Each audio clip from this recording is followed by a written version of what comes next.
काय करतोय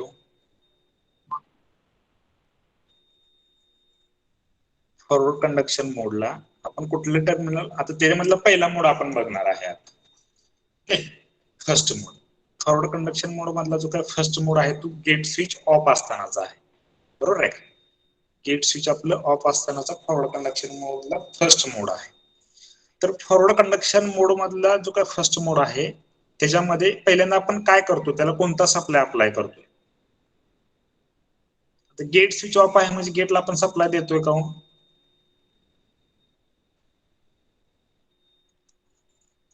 gate switch off आहे तर गेटला आपण सप्लाय आपण अप्लाय करत नाही म्हणजे एनोड आणि कॅथोडला कुठला सप्लाय आपण अप्लाय करतोय सर स्क्रीन दिसत नाहीये स्क्रीन दिसत अजून मी स्क्रीन ही चालूच केली नाही स्क्रीन शेअरिंग चालूच केलेलं नाहीये असं जनरल विचारतोय तुम्हाला कारण ते आपलं काल झालंय ना म्हणजे थोडंफार तर तुम्हाला आठवत की नाही ह्याचा प्रयत्न करतोय आपण एनोडला आणि कॅथोडला काय अप्लाय करतोय आपण मेन सोर्स सप्लाय हा मेन सोर्स अप्लाय करतोय बरोबर आहे पण कोणता एनोडला कुठला सप्लाय अप्लाय करतोय कॅथोडला कुठला सप्लाय अप्लाय करतो एनोडला पॉझिटिव्ह आणि कॅथोडला negative anode positive cathode negative असं आपण अप्लाय करतो बरोबर आहे तर बघा म्हणजे जसं आपण फॉरवर्ड ब्लॉकिंग मोड मध्ये करत होतो तसंच आपण फॉरवर्ड कंडक्शन मोड मध्ये तोच सप्लाय ठेवलेला आहे फक्त आपण काय केलंय त्या सप्लायची व्हॅल्यू काय केली इन्क्रीज केली म्हणजे तुझी काय एनोड टू कॅथोड सप्लाय आपण काय केलाय तर त्याची anode to cathode voltage VA voltage किंवा VA व्होल्टेज जे आहे त्या व्होल्टेज व्हॅल्यू आपण काय केली इन्क्रीज केलेली आहे त्या व्होल्टेज व्हॅल्यू आपण काय केली इन्क्रीज केलेली आहे तुम्हाला स्क्रीन दिसतंय का नाही सर नाही सर नाही दिसत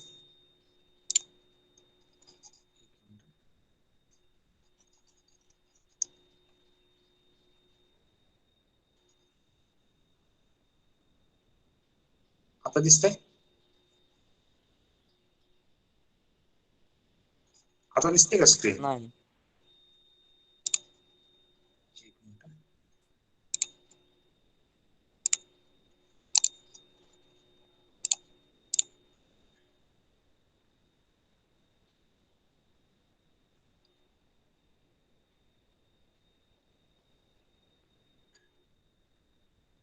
आता दिसते हा सर हो सर हो सर ओके आता बघा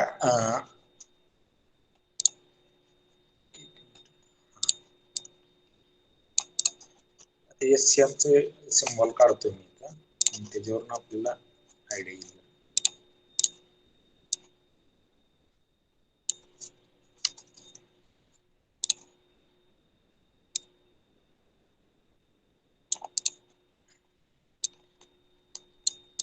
आता आपली SCR चा फॉरवर्ड कंडक्शन मोड मधला पहिला मोड आहे गेट टर्मिनल आपलं ऑफ असताना ओके गेट टर्मिनल ऑफ असतानाच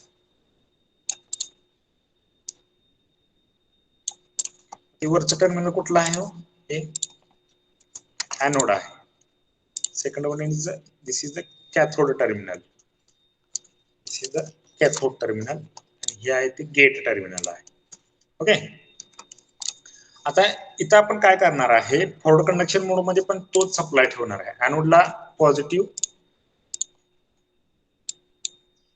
आणि कॅथोडला निगेटिव्ह ओके आणि गेटला आपण इथे गेट स्विच ओपन आहे म्हणजे गेटला आपण सप्लाय आपण करत नाही पण फॉरवर्ड ब्लॉकिंग मोड मध्ये आणि फॉरवर्ड कंडक्शन मोड मधला जो काही पहिला मोड आहे त्या मोड मध्ये डिफरन्स काय आहे बघा की फॉरवर्ड ब्लॉकिंग मोड मध्ये आपण त्याची VA म्हणजे हे एनोड टू कॅथोड व्होल्टेज आपण इन्क्रीज करत नव्हतो लक्षात येते का म्हणजे जिथपर्यंत आपला ब्रेक ओव्हर पॉईंट येत नाही जिथपर्यंत आपला आता फॉरवर्ड ब्लॉकिंग मोड मध्ये काय होत होतं बघा फॉरवर्ड ब्लॉकिंग मोड मध्ये की इथं ब्रेक ओव्हर पॉईंट होता आपला VB इथं ब्रेक ओव्हर पॉईंट होता VB फक्त लिहितो मी VBO त्याचं नाव आहे फक्त आता इथं आपण इथे VB लिहूया आपल्या ह्याच्यासाठी VB break over voltage okay. ह्या ब्रेक ओव्हर व्होल्टेज पर्यंत म्हणजे ह्या 0 पासून ह्या ब्रेक ओव्हर व्होल्टेज पर्यंत जो काय आपला सिग्नल जाणार आहे म्हणजे जे काय लिकेज करंट फ्लो होतोय म्हणजे 0 पासून ब्रेक ओव्हर व्होल्टेज इथपर्यंत जे काय आपलं वर्किंग आहे ते फॉरवर्ड ब्लॉकिंग मोड मध्ये आहे. आणि याच्यापेक्षा जास्त व्होल्टेज म्हणजे ब्रेक ओव्हर पॉइंट जो काय आहे म्हणजे त्या व्होल्टेजला काय होणार आहे तुमचं जंक्शन J2 जे आहे जे आपलं जंक्शन्स आहेत त्याच्यामध्ये ते आपलं फॉरवर्ड ब्लॉकिंग मोड मध्ये काय होतं रिव्हर्स बायस मध्ये होतं बरोबर आहे. ते आपलं फॉरवर्ड ब्लॉकिंग मोड मध्ये काय होतं रिव्हर्स बायस मध्ये होतं. फॉरवर्ड ब्लॉकिंग मोड मध्ये रिव्हर्स बायस मध्ये जंक्शन 1 आहे जंक्शन 2 जंक्शन 3 त्याच्यामध्ये आपलं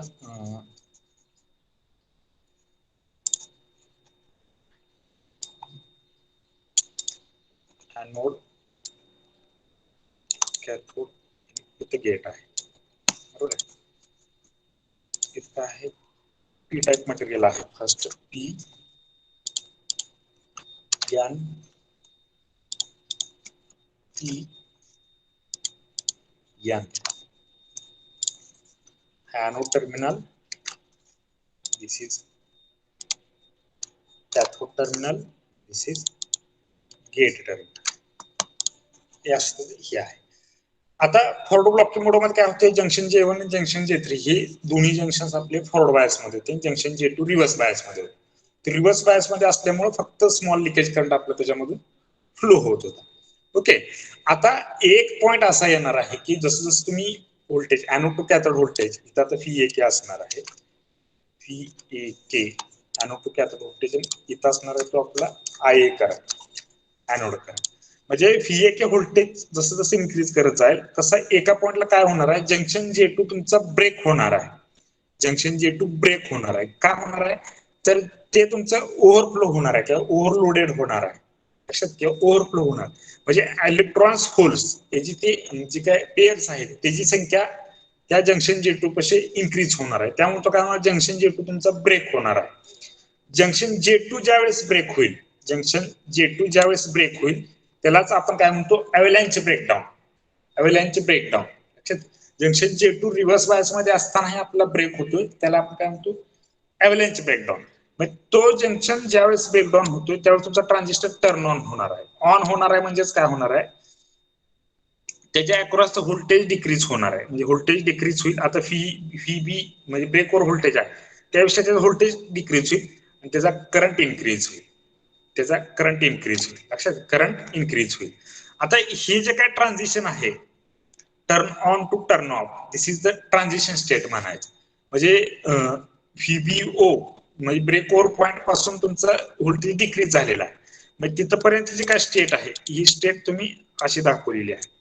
ओके अशी म्हणजे असं इकडून परत व्होल्टेज तुमचं डिक्रीज झालेलं आहे म्हणून this is your transition state turn on to turn off process.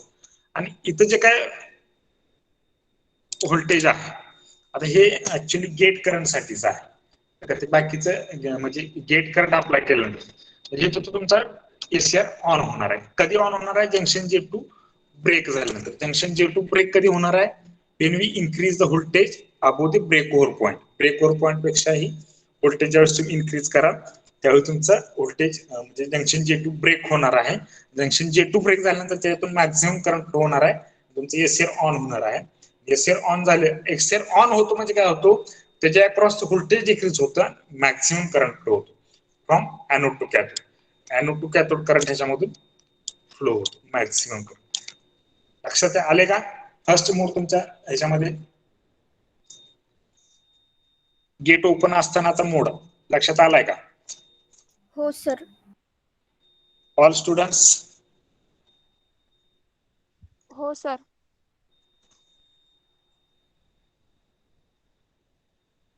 सर्वांना विचारतो मी एक दोघांकडून रिप्लाय नकोय मला बाकीच्यांना खरंच समजलं असेल तर सांगा नाही तर अजून एकदा सांगा. जंक्शन J2 ब्रेक कसं होतं सांगता का आणखीन एकदा? जंक्शन J2 ब्रेक कशामुळे होतं? आपण जे व्होल्टेज इन्क्रीज करतोय की नाही, आता कसं असते प्रत्येक जी एक कॅपॅसिटी असते बरोबर नाही, प्रत्येकाची एक त्याच्यामध्ये हँडल करायची आपण किती लोड हँडल करू शकतो आपली कॅपॅसिटी आहे ना, बरोबर आहे की नाही. आपल्या त्याच्यापेक्षा जर जास्त लोड त्याच्या आपल्यावरती आपण सहन करू शकतोय का हो? आपण एक कितीतरी वेट हँडल करू शकतो, कितीतरी वेट आपण उचलू शकतो ना. म्हणजे आपल्यावरती सपोज आपण वेट उचलायचं म्हणलं तर आपली एक कॅपॅसिटी आहे, त्याच्यापेक्षा जास्त आपण वेट उचलू शकत नाही. सपोज आपलं वेट काय आहे, आपण वेट उचलायचं आपली वेट कॅपॅसिटी किती, सपोज 50 kg आहे, 50 किलोपेक्षा जास्त आपण जर वेट उचलू शकत नसेल आणि आपल्याला सांगितलं 50 किलोपेक्षा जास्त वेट उचला, तर उचलू शकतो का आपण? नाही. नाही. काय होते, junction J to reverse bias मध्ये आहे, म्हणजे त्याच्यातून करंट काय होत नाही, फ्लो होत नाही आता इनिशियल स्टेटला. पण काय केलंय त्याच्यामध्ये, जसं आपण व्होल्टेज इन्क्रीज करत आहे, म्हणजे त्याचे जे काय जे रिव्हर्स बायसचे जे काय हे आहे ते हँडल करायचे काय तर कॅपॅसिटी आहे ना, त्याच्यापेक्षा म्हणजे ते काय झालं, ब्रेक ओव्हर पॉईंट म्हणजे 0 टू ब्रेक ओव्हर पॉईंट पर्यंतच तो हँडल करू शकतोय व्होल्टेज, म्हणजे जे काय रिव्हर्स व्होल्टेज आहे त्याच्या म्हणजे तिथपर्यंत तो रिव्हर्स बायस म्हणून ऍक्ट होऊ शकतो. त्यापेक्षा जर जास्त झालं तर ते जंक्शन ब्रेक होणार आहे. लक्षात. आता रिव्हर्स बायस मध्ये आपलं काय होतं बघा, रिव्हर्स बायस मध्ये आपण ज्यावेळेस डायोड मध्ये त्याचं फंक्शन बघतो बघा, त्याचं काय होतं, कॉन्स्टंट एका सडन पॉईंटला तो इन्क्रीज होतो आणि व्होल्टेज कॉन्स्टंट राहतं तिथं. का होतं तसं, तर त्यावेळेस ते पीएन जंक्शन ब्रेक झालेलं असतं. तीच कन्सेप्ट आहे इथं. तुम्ही जेवढं त्याला व्होल्टेज अप्लाय करत जाल त्याला एक लिमिट आहे, त्या लिमिटच्या पुढे गेलं का ते ब्रेक होणार आहे. येते का लक्षात? डायोडचं फंक्शन घ्या रिव्हर्स बायस मधलं, जर डायोड रिव्हर्स बायस मध्ये रिव्हर्स व्होल्टेज जर अप्लाय करत गेला त्याच्यावरती, तर एका व्होल्टेज नंतर तो ब्रेक होणार आहे. येते का लक्षात? एका सर्टन व्होल्टेज नंतर तो ब्रेक पॉइंट आहे, तो ब्रेकडाऊन व्होल्टेज असतं. आले का लक्षात? हो सर. हा, तो ब्रेक ओव्हर पॉइंट पर्यंत तो ब्रेक का होत नाही, तर तिथपर्यंत त्याचे व्होल्टेज रिव्हर्स व्होल्टेज हँडल करण्याची कॅपॅसिटी आहे. रिव्हर्स ब्रेकडाऊन व्होल्टेज तिथला पॉइंटला काय होणार आहे, त्याची कॅपॅसिटी संपल्यानंतर तो ब्रेक होणार आहे जंक्शन जेट. समजलंय का? अजून काय डाऊट होणार आहे त्याच्यामध्ये?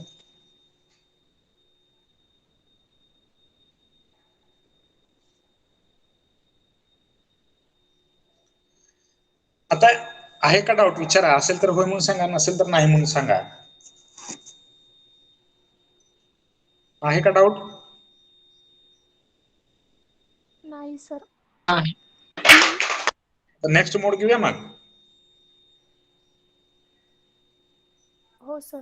हा, आता बघा हे जे काय फंक्शन बघितलं आपण त्यावेळेस करंट, गेट करंट किती होतं?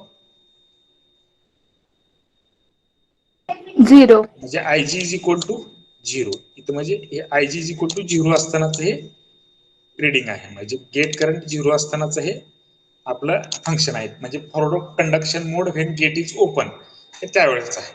आता काय केलं आपण, गेट करंट अप्लाय केलेला आहे. फॉरवर्ड कंडक्शन मोड त्याच्यामधला जो काही सेकंड पॉइंट आहे त्याच्यामध्ये आपण त्याला गेट करंट अप्लाय करणार आहे. गेट करंट अप्लाय करणार आहे. आता गेट करंट अप्लाय केल्यामुळे काय होणार आहे, जसं गेट करंट अप्लाय केल्यामुळं तुमचा जो काही ब्रेक ओव्हर पॉइंट आहे, ब्रेक ओव्हर पॉइंट त्याच्या आधीच तुमचा एससीआर ऑन होणार आहे. त्याच्या आधीच तुमचा, आता इथं ब्रेक ओव्हर पॉइंट आहे ना, काय लक्षात, हा पॉइंट आहे. पण जर तुम्ही त्याला गेट करंट अप्लाय केला तर तो इथंच होईल, या पॉइंटलाच तुमचा एससीआर ऑन होईल. तो ऑन का होतोय, तर त्याचा ब्रेकडाऊन पॉइंट डिक्रीज होतोय when we increase the gate current. त्याचं ब्रेकडाऊन करंट काय होणार, ब्रेकडाऊन व्होल्टेज काय होते, डिक्रीज होते. आता काय होतंय बघा, जंक्शन J2चाच फक्त आपला इफेक्ट आहे, जंक्शन J2चाच फक्त आपला प्रॉब्लेम आहे, तो रिव्हर्स बायस मध्ये आहे म्हणून. ओके. आता काय होतं, तो आधीच इथून म्हणजे ह्या पॉइंट पासून ह्या पॉइंट पर्यंत आपल्याला फ्लो होण्यासाठी हे नव्हता. म्हणजे ह्या जंक्शन J2 हा जो काय पॉइंट आहे की नाही, इथंच आपला प्रॉब्लेम होता. म्हणजे इथून खाली पण फॉरवर्ड बायस मध्ये आहे आणि इथं पण फॉरवर्ड बायस मध्ये आहे. आता तुम्ही गेट करंट अप्लाय केल्यामुळे काय होणार आहे, त्याचा हा ब्रेक जंक्शन J2 ब्रेक होण्याचा आपण हेच करत नाही, म्हणजे त्याला ब्रेक होण्यासाठी तो आधीच ब्रेक होतोय. म्हणजे आता काय होतंय, हा करंट अप्लाय केल्यामुळं हे व्होल्टेज प्लस हा करंट ह्याच्यामुळे ते आधीच ब्रेक होतंय. लक्षात येते का? हिथं आयजीची व्हॅल्यू काय आहे हो 0 आहे. आता आयजीची व्हॅल्यू आपण इन्क्रीज केली तर काय होणार आहे, तो ब्रेक ओव्हर पॉईंट डिक्रीज होणार आहे. का होणार आहे तर गेट त्याच्यामध्ये ऍड झालेला आहे, गेटचं व्होल्टेज किंवा गेटचं करंट त्याच्यामध्ये ऍड झालेलं आहे, म्हणजे त्याची कॅपॅसिटी आहे तेवढीच आहे. पण तुम्ही काय केलंय, आता फॉर एक्झाम्पल बघा, आता आपली कॅपॅसिटी काय आहे, 2 आपण चपात्या खाऊ शकतो, बरोबर आहे ना, 2 चपात्या खाऊ शकतो. आता याच्यामध्ये काय केलंय फक्त, म्हणजे आता फॉर एक्झाम्पल ज्या चपात्या आहेत ते आपलं व्होल्टेज म्हणून कन्सिडर करू, चपात्या ज्या आहेत त्या आपण व्होल्टेज म्हणून कन्सिडर करू. आता काय केलंय, आता 2 चपातीची आपली कॅपॅसिटी आहे आणि 2 चपात्या आहेत तिकडं भाकरी आहे असं कन्सिडर करू, म्हणजे भाकरी पण आहेत आणि कॅपॅसिटी म्हणजे चपात्या पण आहेत. तर आपण काय केलंय, फक्त आपली 2 चपात्या खायची कॅपॅसिटी आहे, म्हणजे आपण 2 चपात्या खाल्ल्या त्यावेळेस भाकरीचे व्हॅल्यू काय आहे 0 आहे, बरोबर आहे.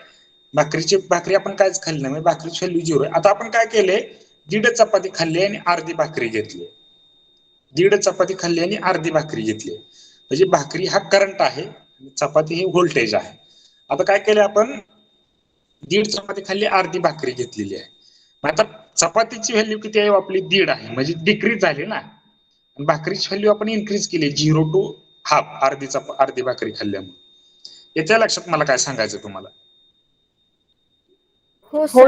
हो सर. हो सर. हो सर. सगळ्यांना समजतं का मी काय सांगतो? म्हणजे आपली जर 2 चपाती, आपण व्हॅल्यू आपली कशामध्ये केले, 2, आपण 2 चपात्या खाऊ शकतो, ही आपली म्हणजे ब्रेक पॉइंट आहे आपला. 2 चपात्यावरती आपण खाऊ शकत नाही, म्हणजे 2 चपात्या खाल्ल्यानंतर काय होणार आहे, आपण घेऊन आता फर्स्ट भाकरी आपण काहीच खाल्ल्या नाही, फक्त चपात्याच खाल्ल्या, म्हणजे 2 झाल्या, म्हणजे तो आयजी इज इक्वल टू 0 असताना तर ब्रेक ओव्हर पॉईंट. आता आपण काय केलंय, भाकरी पण खाल्ली आणि आता आपण चपाती खायला चालू, अर्धी भाकरी खाल्ली तर आपल्याला किती चपाती जाऊ शकते, 1.5 जाऊ शकतो. म्हणजे जरी तुम्ही करंट व्हॅल्यू इन्क्रीज केली त्यावेळी तुमचा ब्रेक ओव्हर पॉईंट काय होणार आहे, डिक्रीज होणार आहे. तो का डिक्रीज होणार आहे समजलंय का तुम्हाला? कारण त्याची कॅपॅसिटीच तेवढी आहे.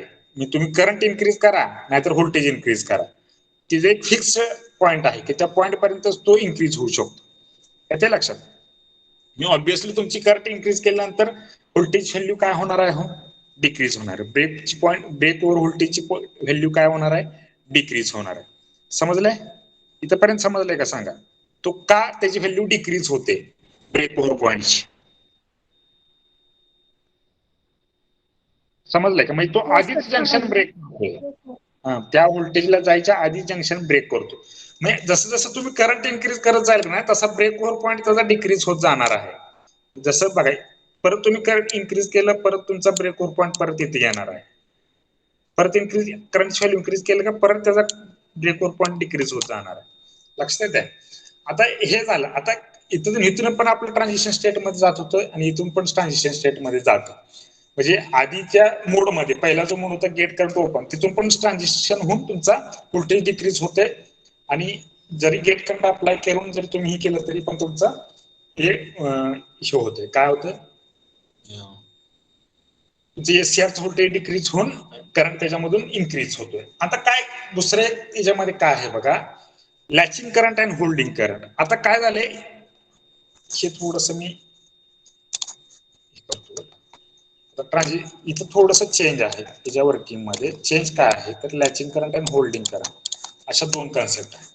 आता करंट आपला काय झालाय, हे ट्रान्झिशन स्टेट मधून होऊन इन्क्रीज झालं, आता हे इकडे होऊन इथून इन्क्रीज झाला, बरोबर, इथून इन्क्रीज झाला. आता हा जो काय करंट आहे ना, हा इथून ज्या पॉईंट पासून तो करंट सडनली इन्क्रीज झालाय तुमचा लॅचिंग करंट आहे. This is your latching current, this is your latching current. Latching current म्हणजे काय, it is the minimum required current to, it is the minimum required current, हा एक कमी मिनिमम रिक्वायर्ड करंट कशासाठी, turn on the SCR, to turn on the SCR. SCR turn on होण्यासाठी तुम्हाला minimum required असलेला current आहे. म्हणजे ह्याच्या करंट खाली जर तुम्ही करंट असेल टर्न ऑन करण्यासाठी तर तो टर्न ऑन होणार नाही एससीआर. म्हणजे लॅचिंग करंट लाच तुमचा एससीआर टर्न ऑन होणार आहे. Turn off to turn on म्हणजे it is the minimum required current to turn on the SCR. लक्षात आहे मी काय सांगितले, हा मिनिमम रिक्वायर्ड करंट आहे to turn on the SCR. समजले का? एससीआर टर्न ऑन होण्यासाठी रिक्वायर्ड असलेला minimum current, this is nothing but latching current. समजले? हो सर. हो सर. हो सर. हा, आता काय आहे बघा, एकदा तुमचा एससीआर ऑन झाला म्हणजे एकदा तुमचा आता एससीआर टर्न ऑन झालेला आहे आपला, बरोबर नाही? आता एकदा एससीआर तुमचा टर्न ऑन झाला का त्यावेळेस तुम्ही परत तुमचा गेटचा सप्लाय डिस्कनेक्ट करू शकता, तरीही तुमचं एससीआर ऑनच राहणार आहे.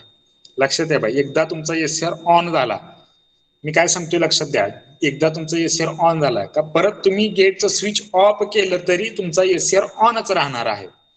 एससीआर तुमचा ऑनच राहणार आहे. आता आपल्याला काय करायचं आहे, एससीआर ऑन आहे, एससीआर ऑन आहे, एससीआर ऑन टू ऑफ करायचा आहे. एससीआर आपल्याला काय करायचं आहे, ऑफ करायचं आहे. तर त्यासाठी काय आहे बघा, तर एससीआर ऑफ करण्यासाठी काय आहे, या लॅचिंग करंटच्या पण खाली थोडंसं व्होल्टेज असते इथं, हा तुमचा होल्डिंग करंट म्हणून असतो इथं इथपर्यंत. This is I H, this is your I H, holding current. काय असतो, होल्डिंग करंट. आता होल्डिंग करंट म्हणजे काय आहे बघा, it is the minimum required current to hold the SCR in the on state. To hold the SCR in the on state. आता या दोन्ही मध्ये डिफरन्स काय आहे बघा, to hold the SCR on state आणि त्याच्यामध्ये काय होतं, आय लॅचिंग करंट मध्ये to it is minimum required current to turn on the SCR, आणि आय एच काय आहे, it is the minimum required current to hold the SCR in the on state. म्हणजे SCR on होण्यासाठी, on मध्ये राहण्यासाठी, hold राहण्यासाठी, on मध्ये hold राहण्यासाठी रिक्वायर्ड असलेला current, it is the minimum required current to hold the SCR in the on state. To hold the SCR in the on state. बघा म्हणजे आता लॅचिंग, आता इथं मी परत इथे करून सांगतो, परत एकदा तुम्हाला सांगतो की ह्या स्टेप हे खाली नंतर येते, नंतर हे जे व्होल्टेज आहे ना खालचं लॅचिंग करंट ते नंतर आहे. म्हणजे turn off to turn on होताना जो रिक्वायर्ड करंट आहे, मिनिमम रिक्वायर्ड करंट, म्हणजे आय एल करंट काय, it is the minimum required current to turn on the SCR. म्हणजे टर्न ऑन होण्यासाठी जो का मिनिमम रिक्वायर्ड करंट आहे, म्हणजे ऍनोड करंट आहे, this is nothing but I L. आता आपलं एससीआर ऑन आहे, आपण गेट करंट डिस्कनेक्ट केलेला आहे. आता आपल्याला काय करायचं, एससीआर ऑफ करायचं आहे. तर एससीआर ऑफ करत असताना जोपर्यंत तुमचा होल्डिंग करंट येत नाही, म्हणजे होल्ड करंटच्या खाली व्हॅल्यू जात नाही, तोपर्यंत तुमचं एससीआर ऑफ होणार नाही. आता तुम्ही म्हणणार आय एल आणि आय एच त्याच्यामधला डिफरन्स काय आहे, आय एच हा turn off to turn on to turn off मध्ये असतानाची प्रोसेस आहे. हा जो काही करंट आहे तो टर्न ऑन मधून टर्न ऑफ मध्ये होताना करंट आहे. म्हणजे तुम्ही करंट डिक्रीज करत करत आला, आय एलच्या खाली गेला तरी तुमचा एससीआर तुमचा ऑफ होणार नाही, पण तुमच्या आय एचच्या खाली गेला का तुमचं एससीआर ऑफ होणार आहे. म्हणजे आय एच करंटच्या खाली तुमचा करंट आला का तुमचं एससीआर ऑफ होईल, आय एल करंटच्या वरती करंट गेला का तुमचं एससीआर ऑन होईल. आले का लक्षात? ह्या दोन्ही मध्ये गॅप आहे. म्हणजे I H is less than I L, I H is less than I L. समजलंय का दोन्ही मधला डिफरन्स? हो सर. हो आय सर. एल आहे आणि आय एल काय आहे, नक्की सांगा मला. दोन्ही मधला डिफरन्स समजलाय का अजून एकदा सांगायची गरज आहे? सर होल्डिंग करंट एकदा सांगा. होल्डिंग करंट, आता टर्न ऑन होण्यासाठी मिनिमम रिक्वायर्ड करंट म्हणजे काय आहे हो? टर्न ऑन होण्यासाठी minimum latching required current. Latching current. Okay. तसंच आता आपला एससीआर ऑन झालाय, बरोबर आहे का? आपण एससीआर ऑन झाल्यानंतर गेट करंट डिस्कनेक्ट करू शकतो, हे पण तुम्हाला मी सांगितलेलं आहे. इथपर्यंत काय प्रॉब्लेम? आता आपला एससीआर ऑन स्टेट मध्ये आहे. ज्यावेळेस एससीआर ऑन स्टेट मधून ऑफ स्टेट मध्ये न्यायचा, आपल्याला ऑफ करायचा आहे, तर तो ऑफ करत असताना आपण करंट डिक्रीज करत येणार. करंट डिक्रीज करत येताना तो लॅचिंग करंटच्या खाली आला, म्हणजे लॅचिंग करंटच्या जरी खाली त्याचं करंट आला ऍनोड करंट, तरी तुमचा एससीआर ऑफ होणार नाही. तो एससीआर ऑफ कधी होईल? होल्डिंग करंटच्या खाली जर तुमचा करंट आला तर, होल्डिंग करंटच्या खाली जर तुमचा करंट आला तर तो तुमचा काय झाला, म्हणजे इथून इथपर्यंत ह्या होल्डिंग करंट पासून वरचं जे काय करंट व्हॅल्यू आहे त्या व्हॅल्यू मध्ये तुमचं एससीआर होल्ड करतोय ऑन स्टेट मध्ये, होल्ड करतोय ऑन स्टेट मध्ये. पण होल्डिंग करंटच्या खाली करंट आला तर तुमचं एससीआर ऑफ मध्ये जाणार आहे. तो आयलच्या खाली आल्यानंतर जाणार नाही, पण आयएचच्या खाली आल्यानंतर तो जाणार आहे. लक्षात आहे का? तसंच ज्यावेळेस ऑन स्टेट म्हणजे एसआर ऑफ मधून ऑन मध्ये जात असताना आयएच करंटला तुमचा करंट म्हणजे आपण काय करतोय, व्होल्टेज इन्क्रीज करतोय, म्हणजे करंट इन्क्रीज करतोय. आय म्हणजे आयएच करंटला ज्यावेळेस तुमचा व्होल्टेज करंट येणार आहे त्यावेळेस तुमचा एसआर ऑन होणार नाही. तो ऑन कधी होणार आहे, I A current, I L current म्हणजे लॅचिंग करंटची जी काय व्हॅल्यू आहे तिथपर्यंत जाईपर्यंत तुमचं एसआर ऑन होणार नाही. लक्षात घ्या. तसंच ऑफ होताना त्याची उलटी प्रोसेस आहे. उलटी प्रोसेस काय आहे, आयएलच्या खाली जरी तुमचा व्होल्टेज करंट आला तरी तो ऑफ होणार नाही. तो ऑफ कधी होणार आहे, आयएचच्या खाली आल्यानंतर. म्हणजे आयएच इज लेस दॅन आयएल. येते का लक्षात? समजलंय का? अजून सर दुसरं? आयएच म्हणजे काय? होल्डिंग करंट म्हणजे ह्या व्हॅल्यू पर्यंत होल्डिंग करंट म्हणजे काय, हा मिनिमम रिक्वायर्ड करंट आहे तुमचं एसआर टर्न ऑन मध्ये होल्ड राहण्यासाठी. होल्ड आपण एखादा कॉल होल्ड वरती ठेवतो बघा. होल्ड वरती ठेवतो म्हणजे काय करत असतो, एखादा कॉल आपण होल्ड करतो म्हणजे काय करतो सांगा मला? कॉल डिस्कनेक्ट करतो का आपण? नाही. मग काय करतो, त्याला वेटिंग वर ठेवतो, बरोबर ना? वेटिंग वर ठेवतो. लक्षात द्या. म्हणजे ह्या पिरियड मध्ये एकदा पण एसआर ऑन असणं गरजेचं आहे बरं का. बघा एसआर ऑन होताना प्रोसेस वेगळी, एसआर ऑन होताना आपण होल्डिंग करंट बघितला होता का? नाही. त्यावेळेस लॅचिंग करंट म्हणजे minimum required current to turn on the SR आणि it is the maximum, it is. आता हा होल्डिंग करंट त्याच्या उलटी प्रोसेस आहे की आपल्याला एसआर ऑफ करायचं आहे. एसआर ऑफ करायचं म्हणजे होल्डिंग करंट पर्यंत जी काय करंटची व्हॅल्यू आहे तोपर्यंत तुमचं एसआर ऑन स्टेट मध्ये होल्ड राहणार आहे, ऑन स्टेट मध्ये प्रेझेंट राहणार आहे. पण होल्डिंग करंटच्या खाली व्हॅल्यू तुमची आली तर तुमचं एसआर ऑफ होणार आहे. समजलंय का सांगा? हो सर. सगळेजण? हो सर. हो सर. हो सर. हो सर.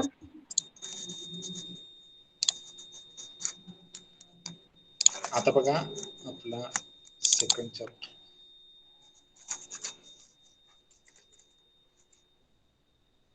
हा इथं लॅचिंग करंट आणि होल्डिंग करंट इथं आपल्याला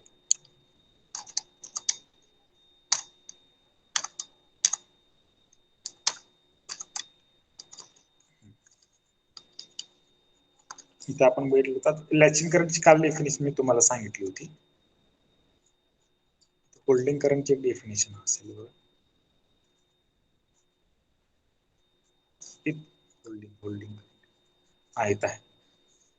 Holding current is the minimum value of anode current which hold the SR in the on state. Which hold the SR म्हणजे तो SR hold, SR on state मध्ये hold करतोय. लक्षात येते का? म्हणून त्याला होल्डिंग करंट म्हणायचं. आणि लॅचिंग करंट काय होतं, the SR is the minimum required current to turn on the SR म्हणजे टर्न ऑन होण्यासाठी मिनिमम असलेला रिक्वायर्ड करंट लॅचिंग करंट आहे. SR म्हणजे SR टर्न ऑन मध्ये होल्ड मध्ये राहण्यासाठी म्हणजे त्या होल्ड मध्ये होल्डिंग व्हॅल्यूच्या खाली जर तुमचा करंट आला तर तुमचे एसआर ऑफ होणार आहे. ओके. आणि ते पुढे holding current is the always less than latching current. Holding current हा लॅचिंग करंट पेक्षा कमी आहे, लेस आहे. ओके. आता पुढे सांगितलंय बघा, the latching current is associated with turn on process. म्हणजे लॅचिंग करंट हा टर्न ऑन प्रोसेसच्या वेळेस आपण असोसिएट करणार आहे किंवा ऑब्झर्व करणार आहे. And holding current is associated with the turn off. Of पाहिजे होतं बरं का, ऑन झालंय तर करेक्शन करा, तुमच्याकडे नोट्स असतील तर. ती टर्न ऑफ प्रोसेसच्या वेळेस आपण होल्डिंग करंट बघणार आहे. लक्षात आहे. आता अजून एका पद्धतीने तुम्हाला सांगतो बघा, हे सगळं आता थोडं करतो. आता आपल्याला एसआर ऑन करायचं आहे, बरोबर. एसआर आपल्याला ऑन करायचं. आपण ह्याची करंट व्हॅल्यू इन्क्रीज करत गेलो, म्हणजे इन्क्रीज करत गेलो. ह्या पॉईंटला आपला एसआर ऑन ला हा पॉईंट सपोज आपला असेल 1 एम्पियर. दिस इज 1 एम्पियरला एसआर आपला ऑन झाला, इथून करंट आपला इन्क्रीज झाला, बरोबर. दिस इज द 1 एम्पियरला तुमचा एसआर ऑन झाला. This is the latching current. This is the latching current. Okay. आता एसआर आपल्याला ऑफ करायचं आहे. आपण काय केलं, करंट डिक्रीज करत आलो पण 1 एम्पियरलाही तुमचा करंट तुमचं एसीआर ऑफ मध्ये जाणार नाही. 1 एम्पियरलाही तुमचं एसीआर ऑफ मध्ये जाणार नाही. तो कधी जाईल 0.8 एम्पियरला. 0.8 ampere 0.8 ampere. This is the holding current IH.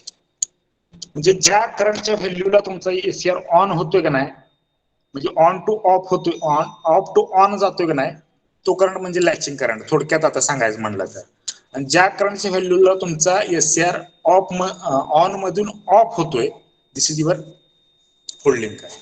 This is your holding current. Simple way मध्ये सांगायचं म्हणलं तर ऑफ मधून ऑन मध्ये जात असताना जो काही करंट आहे, ज्या करंटच्या व्हॅल्यूला जातोय तो तुमचा लॅचिंग करंट. आणि ऑन मधून ऑफ मध्ये जात असताना जो काही करंट आहे, म्हणजे ज्या स्टेजला ऑन मधून ऑफ मध्ये तुमचा एसीआर गेलेला आहे, this is your holding current. समजलं? Simple method.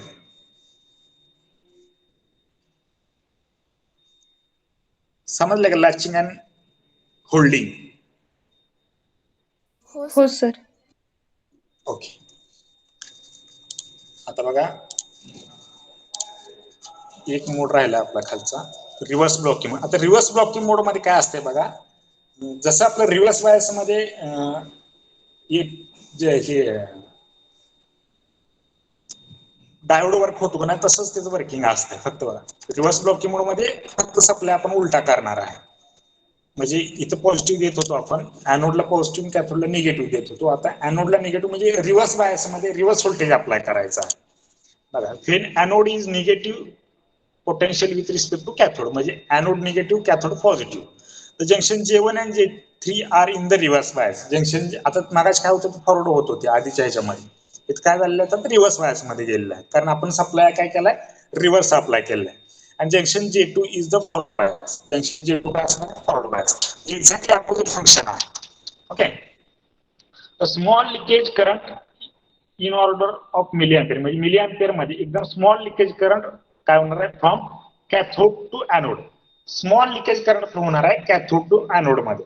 आता तो जो काय करंट आहे तो रिव्हर्स लिकेज करंट असणार आहे. रिव्हर्स लिकेज करंट काय सांगितले, a small leakage current from cathode to anode is known as a reverse blocking mode. म्हणजे त्या रिव्हर्स ब्लॉकिंग मोड मध्ये काय होणार आहे, त्याला स्मॉल लिकेज करंट फ्लो होणार आहे, त्याला रिव्हर्स लिकेज करंट म्हणायचं. आणि जो काय फॉरवर्ड ब्लॉकिंग मोड मध्ये जो काय लिकेज करंट फ्लो होतो नाही, तो फॉरवर्ड लिकेज करंट असतो. ओके. पुढे काय सांगितलं, in this mode thyristor is in off condition. Reverse blocking mode मध्ये थायरिस्टर तुमचा ऑफ स्टेज मध्ये असणार आहे. If the reverse voltage is increased then at critical voltage avalanche breakdown occurs. आता याच्यामध्ये पण बघा, एखाद्या रिव्हर्स व्होल्टेज मध्ये म्हणजे जसं जसं तुम्ही रिव्हर्स व्होल्टेज इन्क्रीज करत जाल, एका स्टेजला क्रिटिकल अव्हलांच ब्रेकडाऊन म्हणजे एका व्होल्टेजला तुमचं त्याच्यामधून ब्रेकडाऊन होणार आहे. तुमचं काय होणार आहे, ब्रेकडाऊन होणार आहे. जर बघितलं तुम्ही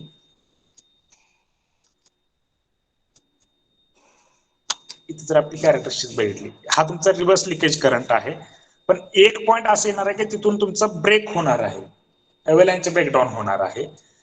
त्या ब्रेक पॉइंटला काय होते म्हणून पुढे सांगितलंय बघा,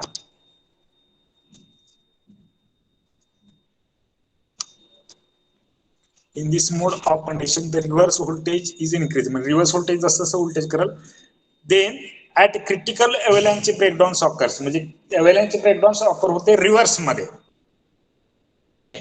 and reverse leakage current increases, म्हणजे रिव्हर्स लिकेज करंट काय होणार आहे तुमचा, इन्क्रीज होणार आहे. Reverse leakage current increases rapidly.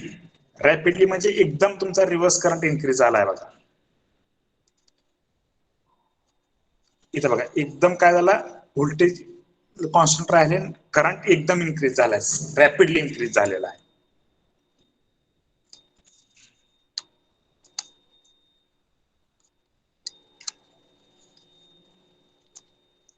Rapidly.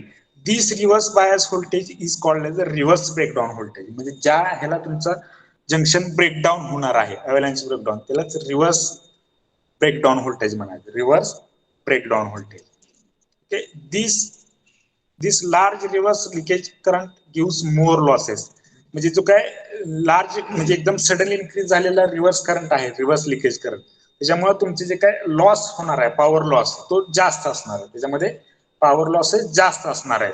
If this current is not limited to the safe value, power dissipation will be increases to damage dangers level. नाही, आता काय सांगले, this large reverse leakage current gives more losses. हा point तुम्हाला मी सांगितला. काय होणार आहे, जसं जसं तुम्ही रिव्हर्स लिकेज करंट इन्क्रीज करत जाल तसं तुमचा पॉवर लॉसेस जास्त होणार आहे. If this current is not limited to the safe value, जर तो करंट, आता हा जो काही रिव्हर्स रॅपिड करंट इन्क्रीज झालेला आहे, जर सेफ व्हॅल्यू पर्यंत जर नाही इन्क्रीज झालं, म्हणजे लिमिटेड किंवा कंट्रोल नाही झाला, आधी इकडे सांगतो तुम्हाला, इथून आपला रिव्हर्स लिकेज करंट झाला, ब्रेकडाऊन झाल्यानंतर हा करंट इन्क्रीज झाला, पण त्याची एक सेफ व्हॅल्यू आहे. त्या सेफ व्हॅल्यू पर्यंत जर हा करंट नाही लिमिट झाला किंवा नाही कंट्रोल झाला, तर हा करंट काय होणार आहे, तर ह्याच्यामधून पुढे सांगितलंय, जर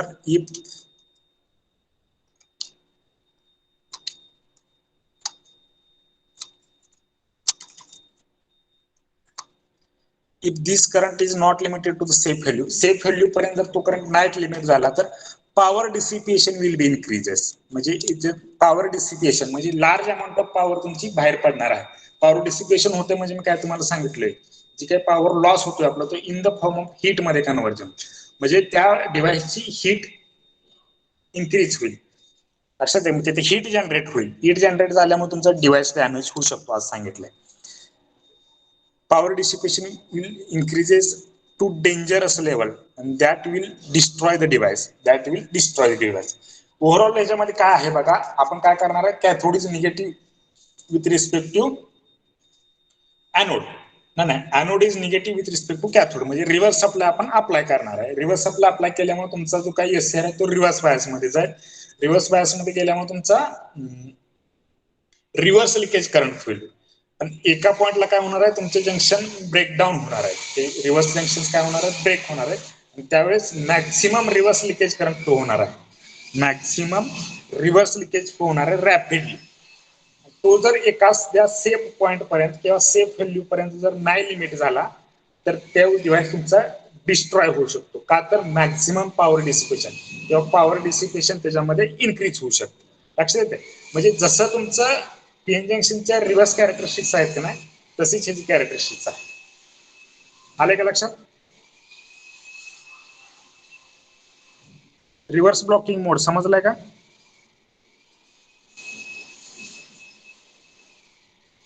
आवाज येतो ना माझा? सर आणखी एकदा रिपीट हो करा. सर.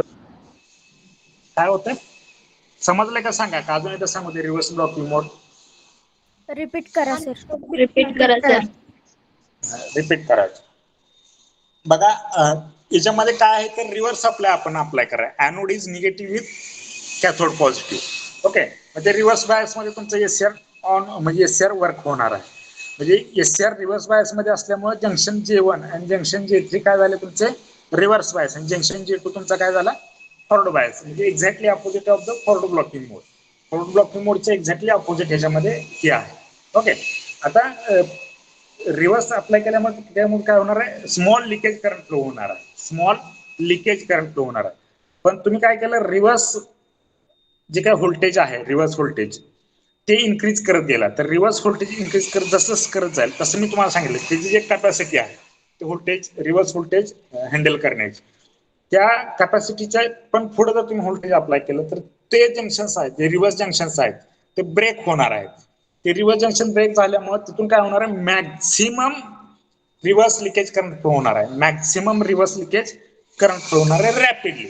आणि तो जो काय मॅक्सिमम रिव्हर्स करंट आहे, तो जर करंट ची म्हणजे सेफ व्हॅल्यू म्हणजे काय, तो जो काही एससीआर आहे तो तेवढाच लिकेज करंट हँडल करू शकतो. त्याची कॅपॅसिटी जी काय आहे रिव्हर्स लिकेज हँडल करण्याची, तिथपर्यंत जर नाही कंट्रोल झाला किंवा नाही लिमिटेड झाला, तर काय होणार आहे, तुमचा डिव्हाइस डिस्ट्रॉय होऊ शकतो, डॅमेज होऊ शकतो. का तर due to the maximum reverse leakage current, due to the maximum reverse leakage current. समजलंय?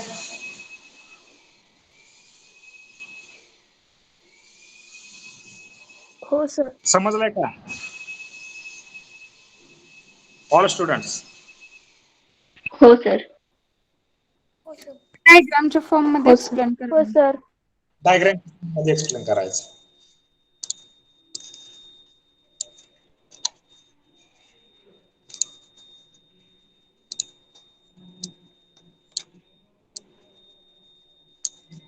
Okay, आता रिव्हर्स सप्लाय अप्लाय केल्यामुळे आता तर रिव्हर्स करंट फ्लो होणार आहे, रिव्हर्स लिकेज करंट. ओके, पण तो जो काय डिव्हाइस आहे तिथे रिव्हर्स सप्लाय हे करण्याची कॅपॅसिटी इथं पर्यंत, रिव्हर्स व्होल्टेज हँडल करण्याची कॅपॅसिटी इथं आहे, त्याला रिव्हर्स ब्रेकडाऊन व्होल्टेज म्हणायचं. काय म्हणायचं? VBR, reverse breakdown voltage. Okay, त्या पॉइंटला व्होल्टेज आल्यानंतर काय होणार आहे? तुमचं करंट इन्क्रीज होणार आहे, करंट इन्क्रीज होणार आहे. पण त्या डिव्हाइसची रिव्हर्स करंट हँडल करण्याची पण कॅपॅसिटी आहे, रिव्हर्स करंट हँडल करण्याची पण एक कॅपॅसिटी आहे. त्या रिव्हर्स करंट हँडल करण्याच्या कॅपॅसिटी पर्यंत जर तो करंट लिमिट होतो, म्हणजे तो जर कंट्रोल नाही झाला, याच्यापेक्षा जर जास्त करंट इन्क्रीज झाला रिव्हर्स मध्ये, निगेटिव्ह मध्ये, तर काय होणार आहे? SCR जो काय डिव्हाइस आहे तो मॅक्झिमम पॉवर डिसिपेट करेल, म्हणजे मॅक्झिमम हीट जनरेट करेल. त्या हीटमुळे तुमचा डिव्हाइस डिस्ट्रॉय होईल. आले का लक्षात? आता तरी समजलं? हो सर. हो सर. हा, सगळ्यांना समजलंय का? हो सर. हो सर. हो सर. ओके, ठीक आहे. आता बघा 10:56 झालेले आहेत. तुम्हाला मी अटेंडन्स, 1 मिनिट अटेंडन्स घ्यायची राहिली आपली, काल मी घेतली नव्हती. ठीक आहे, 1 मिनिट मी काय करतो, स्क्रीनशॉट घेतो, तुम्हाला मी क्वेश्चन सेंड करतो. ओके, लेफ्ट होऊ नका कोणी.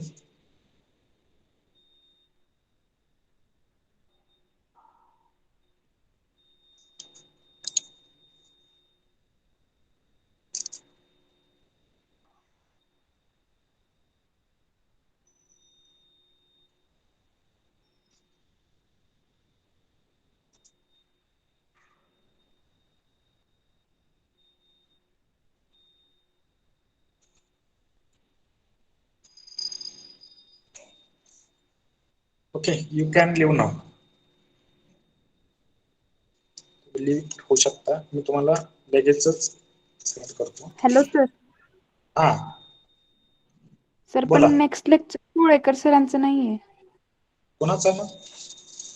निकम सरांचं. निकम सर. तिने टाकली का लिंक?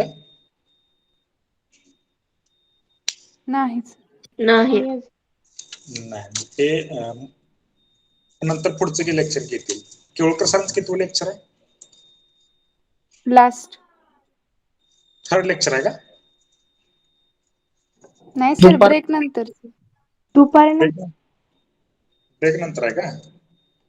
1 मिनिट, मी तुम्हाला घेऊ नका, 1 मिनिटातच सांगतो. सरांना विचारतो, सांगतो. 1 मिनिट.